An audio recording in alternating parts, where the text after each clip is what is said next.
ప్రశంసలు విన్నప్పుడు మంత్రి స్వయంగా అక్కడి ఏర్పాట్లను చూడటానికి ఉదయ్పూర్ వెళ్ళాడు.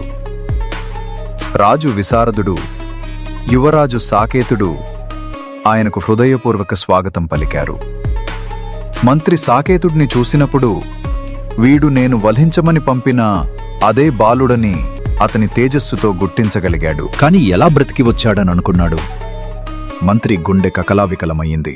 మరోసారి మంత్రి దుర్బుద్ధి యువరాజును చంపడానికి కుట్ర పన్నాడు. యువరాజు సాకేతుడికి చాలా ముఖ్యమైన రాచకార్యమని ఒక లేఖ ఇచ్చాడు. ఇంకెవరినీ నమ్మను, నువ్వే స్వయంగా ఈ లేఖను తీసుకొని కుంతలాపురానికి వెళ్లి రావాలని, దారిలో ఆ లేఖను తెరవకూడదని చెప్పాడు. ఇది అత్యంత గోప్యంగా ఉంచాలని, నేరుగా మోహనుడికి ఆ లేఖను ఇవ్వాలని సూచించాడు. సరే అని తల ఊపిన సాకేతుడు ఒంటరిగా తన గుర్రంపై కుంతలాపురానికి ఆ లేఖతో బయలుదేరాడు. ఆ రోజు 3వ గంటకు కుంతలాపురం